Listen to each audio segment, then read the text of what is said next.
ABCD ये वर्णमाला ये पढ़ा होगा, तभी तो किताब के वाक्य को और चैप्टर्स को और सारी कहानियों और गीतों को वो समझ पाएगा। अगर क ख ग की वर्णमाला याद ना हो तो शास्त्रों, ग्रंथों, पुस्तकों को कैसे पढ़ेगा? क ख ग पढ़ना व्यर्थ नहीं है, पर कोई ये कहे कि क ख ग पढ़ना व्यर्थ है, इसको पढ़ना ही नहीं चाहिए, तो वो आदमी जानता ही नहीं है कि वो क्या बोल रहा है। ध्यान की सब विधियां क ख ग की ही तरह हैं, पर ध्यान की इन विधियों के बलबूते पर तुम अपने मन के शोर से मुक्त होते हो, और मन के इस कोलाहल से जब मुक्ति आती है, जो ठहराव होता है, उस ठहराव में जाकर कुछ अद्भुत, अवर्णनीय, अकथनीय, वर्णातीत घट जाता है। यूं कहें जैसे घोर अंधकार रात्रि में अचानक से बिजली कौंध जाती है। जरा सी बिजली की चमकार और अंधकार वही है, पर थोड़ी देर के लिए वो मिट सा जाता है। पूरा नहीं मिटता है, पर फिर भी मिट सा जाता है। इसी तरह ध्यान की गहराई में जहाँ मन पूरे तरह से लीन होता है, जब मन पूरे तरह से निर्विचार होता है, तो इस निर्विचारता में भीतर चेतना की कौंध, चेतना की एक चमक ऐसी उठती है, जिस चमक में सत्य क्या है उसका बोध जग जाता है। पर यूं तुम सीधे अपने इस मन के द्वारा उसका ध्यान करना चाहो तो वो संभव नहीं है, वो नहीं होगा। अधेय है, अभेय है। भेद मन के तल पर है, पर वो भेद रहित। भेद नहीं है उसमें, डिविजन्स नहीं है, डिग्री नहीं है उसमें, मात्राएं नहीं है उसमें। इट्स डिविजनलेस। उसमें कोई फर्क नहीं है, उसमें कोई क्लासिफिकेशन नहीं है। कैसा है वो? Absolutely unclassified, indivisible. अजीत हैं, अभीत हैं। अजीत माने अजित, जिससे जीता नहीं जा सकता, जो तुम्हारे फिर द्वंद्वों से जो परे है। अभीत हैं, डर रहित।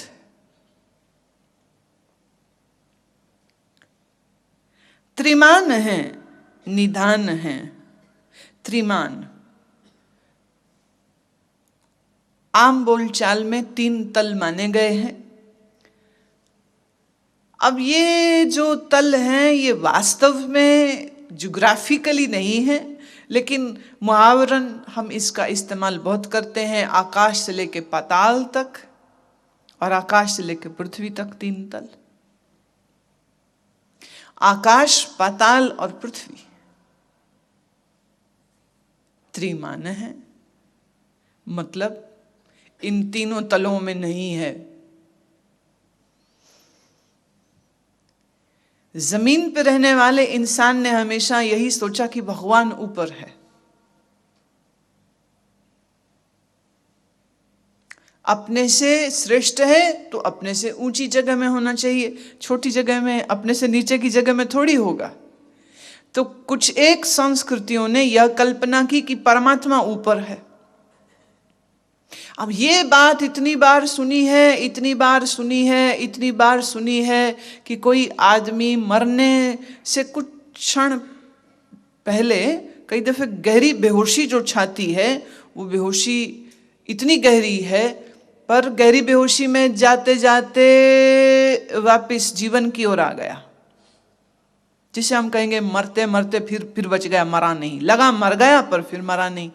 अब ऐसे आदमी और ऐसे औरतों ने अपने अनुभव बताए कि हम शरीर से बाहर निकल गए और फिर हम ऊपर चलने लग गए। हम ऊपर ऊपर जाते गए तो वहां भगवान का घर आ गए, और सब लोग बैठ के बड़ा दच्चित होकर के एकाग्र होकर सुन रहे हैं, माता जी भगवान का घर देख के छू के वापस आई, तो इसकी बात में बड़ा दम है, तो उससे सुन रहे हैं सब। फिर क्या हुआ? बड़ा सा दरवाजा था, फिर क्या हुआ? वहां पे 2 दरबान खड़े थे, फिर क्या हुआ? उन्होंने कहा ये शांति गलत मोहल्ले से आ गई है, इसको वापस भेज दो। एरिया वही था पर मोहल्ला गलत हो गया, तो मुझे उन्होंने वापस भेज दिया। अब जो कह रही है उसके लिए जो उसने देखा वो सच है, और जितने लोग सुन रहे हैं इस चर्चा को वो भी कहेंगे बिल्कुल सच। अब यहां 2 बेवकूफियां हुई। एक कि परमात्मा से गलती होती है, 2 उसका कोई रूपरेखा, रंग और जगह है, एक ठिकाना है जहां जाया जाता है, जहां से वापस आया जाता है। तुम लोग खुद अपनी सोच और अपनी भाषा और अपनी अकल पर ध्यान देना। कोई मर जाए तो क्या कहते, वो भगवान के घर चले गए। भगवान के घर चले गए, कितनी दूर था तुम्हारे घर से भगवान का घर? हम सब भगवान के घर से आए हैं। अच्छा, कितनी दूर है जहां से आए हो? कुछ दूरी है कि नहीं? कितनी दूर? कितने फीट, कितने मीटर, कितने किलोमीटर, कितने मील दूर है वो?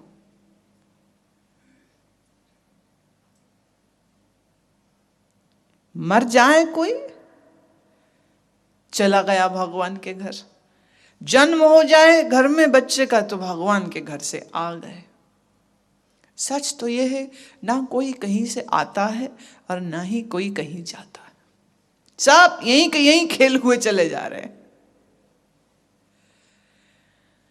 लहर जो पानी में बनती दिखी, वो लहर कहां से आई? और लहर जब मिटी तो वो पानी में कहां गई? ढूंढ के बताओ। सुकरात अपने समय का बहुत प्रतिष्ठित टीचर, फिलॉसफर था। एक दिन बड़ी गहरी सोच विचार कर रहा है। विचार वो ये कर रहा था कि ये जो दिया हम जलाते हैं, ये दिए में जल रही रोशनी आती कहां से है?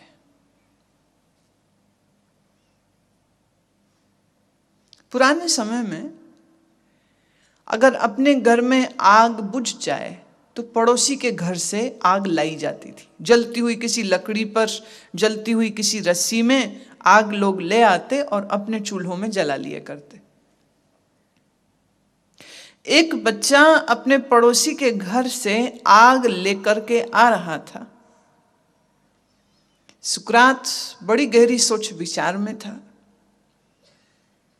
उसने रोका और उस बच्चे से पूछा कि बेटा, ये आग, ये ज्योति, ये कहां से आई है? बच्चे ने मासूमियत से जवाब दिया, ये हमारे पड़ोसी हैं, इनके चूल्हे से। कहते नहीं बेटा, मेरी बात को तू समझ। आग कहां से आई है? ये ज्योति कहां से आई? बच्चा कुछ देर तो सोचता रहा, फिर उसने फूंक मार दी, ज्योति को बुझा दिया और कहता है, हुजूर, जहां से आई थी वहीं चली गई। अब आपके सामने गई है, आपने देख ही लिया होगा कहां गई। कहां से आई थी रोशनी? कहां से आई थी वो ज्योति?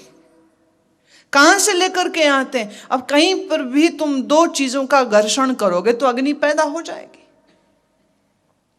जब माचिस या लाइटर नहीं होते थे तो 2 पत्थरों को रगड़ के ही तो रोशनी पैदा की जाती थी, चिंगारी पैदा की जाती थी, और फिर इस चिंगारी को संभाल लिया जाता। अब हम क्या कहें कि ये चिंगारी कहां से निकली, कहां से आई? कैसे निर्णय करें कहां से आई? वही थी, पहले दिख नहीं रही थी, फिर दिखने लग गई। फूंक मार दी जलती हुई मोमबत्ती पर, लौ बुझ गई। बुझ गई मतलब अब ज्योति अदृश्य हो गई। जैसे पहले थी ना दिखने वाली, अब फिर से हो गई है वो न दिखने वाली। तो बीच में थोड़ी देर ज्योति है और फिर ज्योति नहीं है। तो कभी दिखती है, कभी नहीं दिखती। बस इसी तरह से तुम कभी दिखते हो और कभी नहीं दिखते हो। कभी शरीर और मन बुद्धि के साथ होते हो और कभी नहीं होते हो।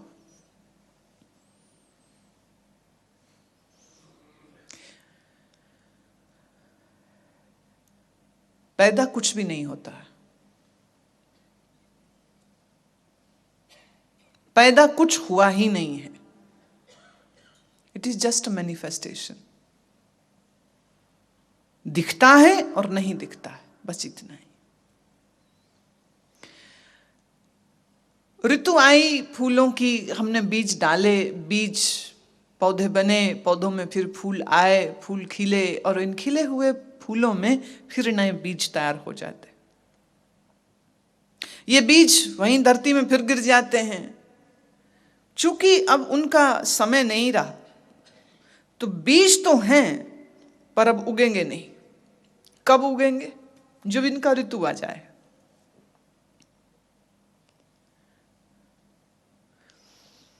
ठीक इसी तरह से तुम्हारे शरीर के होने की भी ऋतु होती है। तुम्हारे कर्म, तुम्हारी इच्छाएं बीज रूप होकर, सूक्ष्म बीज रूप होकर पड़ी रहती हैं।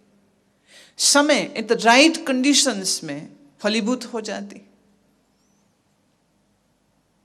फिर समय पाकर फिर सूक्ष्म, तो माने कभी स्थूल होता है, कभी सूक्ष्म हो जाता है, कभी फिर यही सूक्ष्म फिर स्थूल होता है, और ये चला चल लीला चलती चलती चलती चलती जाती।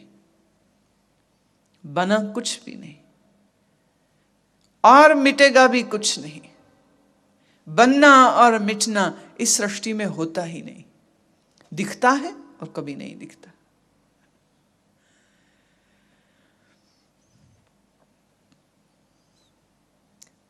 एक बौद्ध गुरु के शिष्य का पोता मर गया। बच्चे का अंतिम संस्कार किया। जो राख बची, उस राख को लेकर वो अपने गुरु के पास आया और कहता है कि मेरे पोते को आशीष दीजिए। जहां भी हो, कहां हो पता नहीं, पर जहां भी हो, तो ये उसके अवशेष, उसके जले शरीर के अवशेष जो हैं, वो मैं आपके पास लाया हूं, आप एक बार दृष्टि मारो। बौद्ध गुरु ने कहा तो इसका क्या करेगा? बोले मैंने ऐसा तो कुछ सोचा नहीं है, जैसा आप बोलो। उसने कहा एक काम कर, चल मेरे साथ आ। तो आश्रम के पीछे फलों का बगीचा था। उन्होंने कहा ये पेड़ तू देखता है, ये पेड़ तेरे पोते ने ही लगाया था, तुम्हें याद? बोले हाँ, पिछले साल अपने जन्मदिन पर जब यहाँ आया था अपने माँ पिता के साथ, मैं नहीं आ पाया था, मुझे बताया गया था कि उसने आश्रम में एक पेड़ लगाया। गुरु ने कहा तेरे बच्चे ने, तेरे पोते ने अपने हाथ से ये पेड़ लगाया है, तो अच्छा ये रहेगा कि तो उसके शरीर के अवशेषों को यहीं डाल दे। तो जरा सी मिट्टी किनारे किनारे में खोदी और उसके अवशेष वहां डाल दिए, वापिस ऊपर मिट्टी डाल दी और पानी दे करके, ताकि वो सेट हो जाए वहीं पर। गुरु ने कहा देख, मिट्टी पानी हवा का शरीर था, दिख रहा था, फिर उसमें प्राण न रहे तो हमने उसको जला दिया, उसकी जो राख बची वो हमने इसमें डाल दी। राख और पानी अब उस पेड़ में चले जाएंगे जिस पेड़ को तुम्हारे पोते ने लगाया, तो उसके शरीर के अवशेष इस पेड़ में मिल जाएंगे। तो अब बस तू ये समझ कि तेरे पोते का जो रूप था वो बदल गया। पहले वो था मनुष्य का, अब ये है। और अब तू घर जा। अब जब जब वो लौट करके आए, उतने बार आके देखे वो पेड़ बढ़ रहा, शाखाएं नई नई निकल रही हैं, लंबा हो रहा है, नीचे जड़ें बढ़ रही हैं, पत्ते नए आ रहे हैं, फूल लग रहे हैं। हवा जब चलती है तो पेड़ हिलता है, पत्ते हिलते हैं।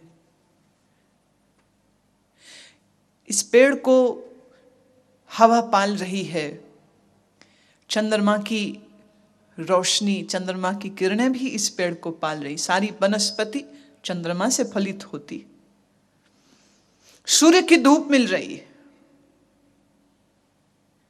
उसके शरीर का अवशेष पेड़ में, जो धरती में गया तो धरती में मिल गया, जितना हिस्सा पेड़ में गया पेड़ में मिल गया। तो हवाएं, सूरज, चांद, जमीन सब के साथ एक हो गए। कहाँ है अब उसका पोता? बोले पेड़ में भी, वृक्ष में भी, जमीन में भी एक हो गए।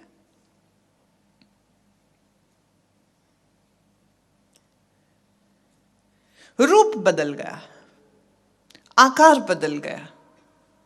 जो है, जो था, उसका नाश हुआ नहीं, हो सकता नहीं। जो बदल गया वो तो जड़ था, उसको तो बदलना ही था।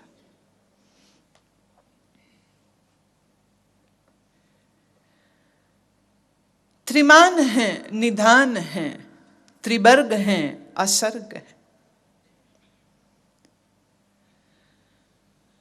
त्रिवर्ग मैं पहले भी समझा चुकी हूं, पहले भी आया था यह शब्द।